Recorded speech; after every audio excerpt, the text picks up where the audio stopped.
पे मैंने ब्लॉग लिखना स्टार्ट किया। Now the question is why did I start geeks for Geeks?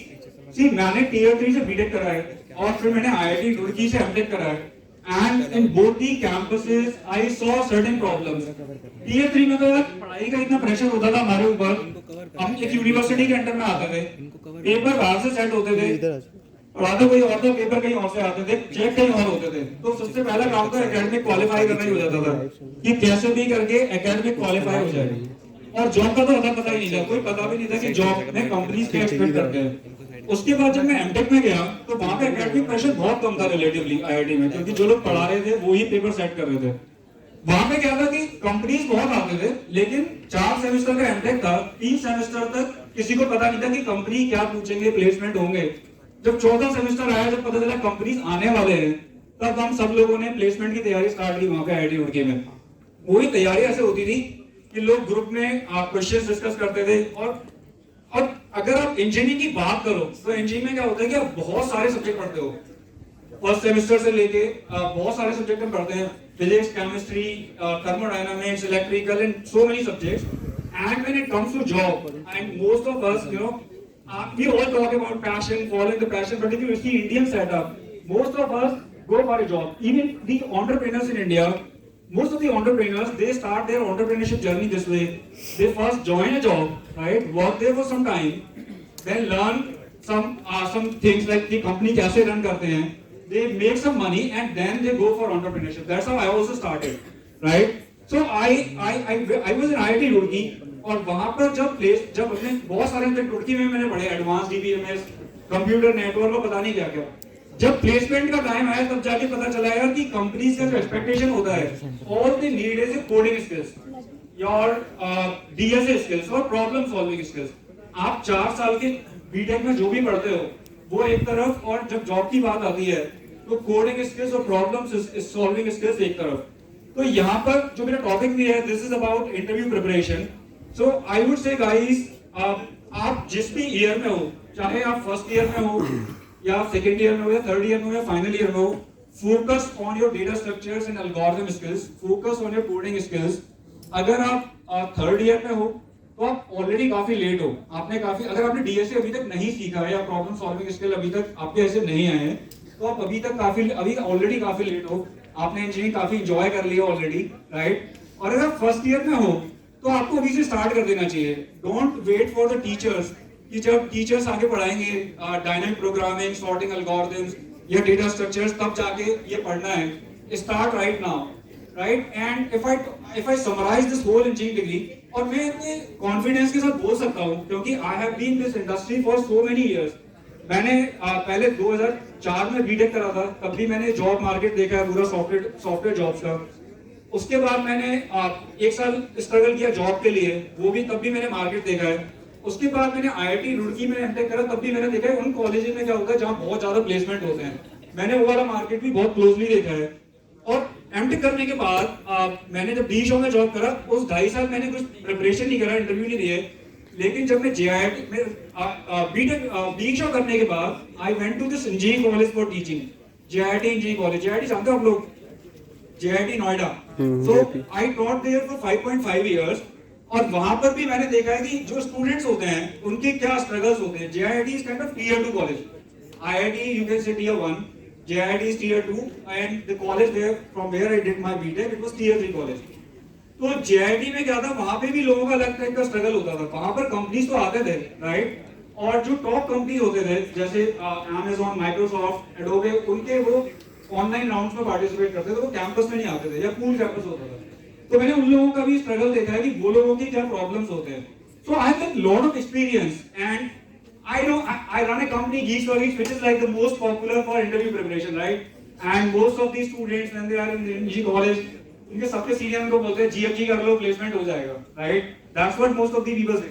So with all that confidence, I can say guys, आप 4 साल में जितना इंजीनियरिंग करते हो, जितने सब्जेक्ट पढ़ते हो, वो एक तरफ और प्रॉब्लम सॉल्विंग स्किल्स एक तरफ। If we talk about job, और आप किसी भी ब्रांच से हो, चाहे आप मैकेनिकल से हो, इलेक्ट्रिकल से हो या किसी भी ब्रांच से हो, इलेक्ट्रॉनिक से हो, अगर आप जॉब मार्केट देखो तो मोस्टली लोग आईटी जॉब में ही जाते हैं। There is a famous quote on LinkedIn which goes like this, divided by branches and united by IT industry, right?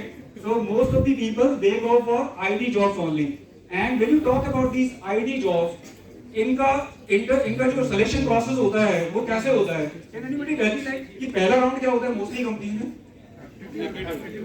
Aptitude, mostly अच्छे टैक कंपनीज में पहला राउंड कोडिंग राउंड होता है सारी कंपनी में. एप्टीट्यूड अभी भी कुछ कंपनीज में होता है, although companies are slowly switching from that to coding round only. Even TCS, Infosys, सबने भी कोडिंग राउंड स्टार्ट कर दिया है. तो मोस्टली कंपनीज में पहला राउंड होता है वो कोडिंग राउंड ही होता है, राइट? और वहीं पर सबसे ज्यादा रिजेक्शंस होते हैं. If we talk about these coding rounds, यहाँ पर जनरली ऐसा होता है कि 1000 बच्चे पार्टिसिपेट करते हैं और 100-150 लोग सेलेक्ट होते हैं बाकी राउंड्स के लिए, या और कम भी होते हैं कई बार. तो मोस्टली रिजेक्शंस यहीं पे होते हैं. और इन कोडिंग राउंड्स में ये कंपनी सिंपल कोडिंग के प्रॉब्लम्स पूछते हैं, राइट? और वो कोडिंग के प्रॉब्लम्स करने के लिए आपको क्या आना चाहिए? Data structures and algorithms. So if you focus only on data structures and algorithms, it improves your probability of getting placed into the companies. And it's all probability. अगर आपको कोई बोल रहा है यार ये वाले क्वेश्चन कर लो 500 या ये वाला कोर्स कर लो और प्लेसमेंट गारंटीड हो जाएगा, that all is lie. Because it's all probability. जब आप कोडिंग राउंड के क्वेश्चन करने जाते हो तो कई बार ऐसा हो जाता है आपने बहुत कोडिंग करा हो फिर भी क्वेश्चन ना हिले उस एनवायरनमेंट में, राइट? तो आप जितना भी कर लो वो प्रोबेबिलिटी होती है. अगर आपने 500 क्वेश्चन कर लिए हैं तो हो सकता है आपकी प्रोबेबिलिटी 0.5 हो जाए, फिर आपने और 100 क्वेश्चन या 200 क्वेश्चन और कर लिए 0.6 हो जाए, 0.7 हो जाए, राइट? It's all probability. हो सकता है उस दिन कुछ आपका दिमाग में उसका सॉल्यूशन चमके ही ना जिस दिन आप ऑनलाइन कोडिंग राउंड देने जा रहे हो, राइट? तो सबसे ज्यादा इंपॉर्टेंट है कि ज्यादा से ज्यादा क्वेश्चंस कर लें और अपने डीएसए स्किल्स इंप्रूव करते रहें. नाउ द क्वेश्चन अराइजेस कि हम कब डिसाइड करें कि हमारे डीएसए स्किल्स इंप्रूव हो गए हैं, अब हमें बाकी चीजों पे भी फोकस कर सकते हैं. तो उसके लिए the game is fair for you if you compare yourself with myself. In 2004 when I did BTech there was no resource like Geeks for Geeks, और अभी तो बहुत सारे YouTube चैनल्स भी हैं.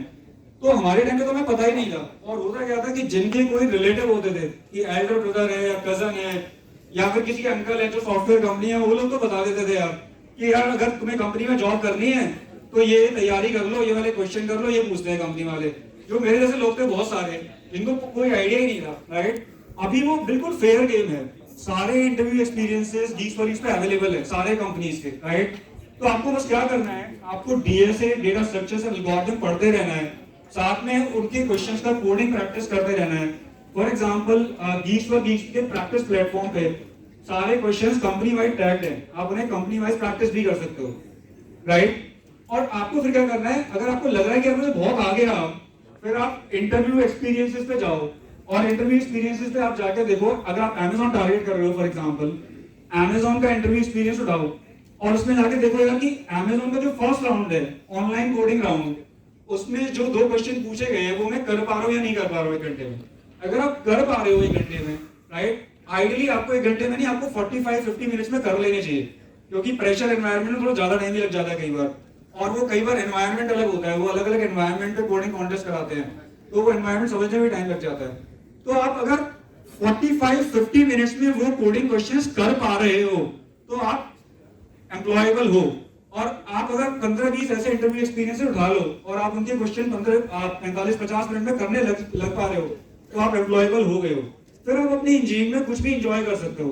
आपको लगता है यार मुझे ब्लॉकचेन अच्छा लगता है, मैं ब्लॉकचेन कर लेता हूँ, मुझे एंड्रॉइड डेवलपमेंट अच्छा लगता है, मैं एंड्रॉइड डेवलपमेंट कर लेता हूँ. और कुछ लोगों को क्या होता है कि कोडिंग करते करते कॉम्पिटिटिव प्रोग्रामिंग में बहुत इंटरेस्ट जग जाता है. बहुत सारे लोगों को लगता है कॉम्पिटिटिव प्रोग्रामिंग में मजा आ रहा है, तो आप कॉम्पिटिटिव प्रोग्रामिंग में भी और बेटर कर सकते हो. और कॉम्पिटिटिव प्रोग्रामिंग ऐसा है कि आप जितने ज्यादा क्वेश्चंस कर लोगे, जितने ज्यादा कॉम्पिटिटिव प्रोग्रामिंग में आप इन्वॉल्व हो जाओगे, आपको मजा आ रहा है अगर, तो आपकी प्रोबेबिलिटी और ज्यादा बढ़ जाएगी. हो सकता है अभी आप Amazon टारगेट कर रहे हो, फिर आप फेसबुक, गूगल जैसी कंपनीज भी टारगेट कर पाओ. और not only this, when you are a good competitive programmer, आपको बहुत अच्छा लगता है. गॉन आर द डेज की कॉलेजेस में जो 9 CGPA वाला बंदा होता था, 90% वाला बंदा होता था, वो सुपरस्टार होता था, राइट? अब ऐसा नहीं है. अभी जिसका कोड फोर्सेस पे हैंडल अच्छा है, राइट, जिसकी रेटिंग अच्छी है, वो सुपरस्टार्स होते हैं कॉलेज में. उनसे सारे जूनियर आके पूछते हैं भैया कोडिंग कहाँ से पढ़ लूं. आप यूट्यूबर्स को भी देख लो, जितने भी यूट्यूबर्स हैं, they all tell the guidances and all कि कहाँ से कोडिंग करना है, कहाँ से क्वेश्चंस करने हैं, कैसे अपना कॉम्पिटिटिव प्रोग्रामिंग का रैंक बढ़ाना है.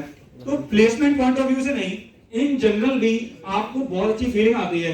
और आप जब उन कोडिंग कॉन्टेस्ट में जो इंटरनेशनल लेवल पे होते हैं, नेशनल लेवल पे होते हैं, आप जब उनमें लीड कर रहे होते हो तो आपके कॉलेज का नाम भी आता है, आपका भी हैंडल आता है, you also make your college proud, right? So they are, if you start enjoying it, nothing better than that, right? अगर आपको लगता है कि एम्प्लॉयबल होने के बाद मुझे और मजा आ रहा है, तो there is nothing better than that, आप और ज्यादा क्वेश्चन सॉल्व कर सकते हो थोड़ी देर में। So guys, this is all I wanted to talk about interview preparation, right?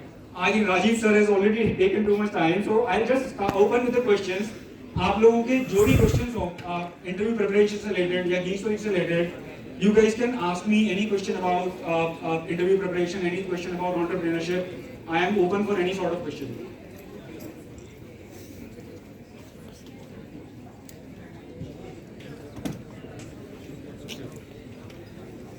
We see a lot of SD sheets are out on YouTube and other places. So do you believe that they are actually really helpful in placements? So the question is about SD sheets. There are many SD sheets. Geek Stories में भी एक SD sheet है, right? And there are many YouTubers also who have made their SD sheets. So guys, जितने भी लोगों ने SD sheet बनाई है, उनको काफी experience है. वो काफी सारे students से interact करते रहते हैं. उन्होंने खुद काफी सारे interview दिए हैं.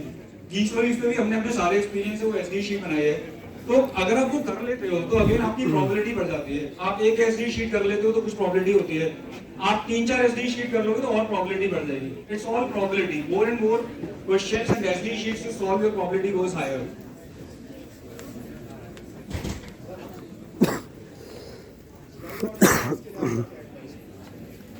So the question is about young entrepreneurs.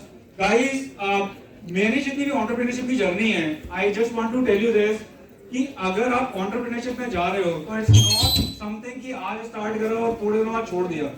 It's a lifetime game, especially for me. When you start, I started like 13 years back and I've been doing it full time for 7 years. और मुझे strongly लगता है कि अगर आप कुछ product पे काम कर रहे हो then don't leave it in the middle, right? And how do you decide कि आपका प्रोडक्ट अच्छा है और आपको इसको कंटिन्यू करना है? If your product is being consumed by people, right, and people are happy with your product, the count does not matter. अभी हो सकता है कि 10 लोग यूज कर रहे हो और वो लेकिन अगर हैप्पी हैं और आप उनके फीडबैक से उसे इम्प्रूव कर रहे हो तो वो 10 से 100, 100 से 1000 अपने आप हो जाएंगे।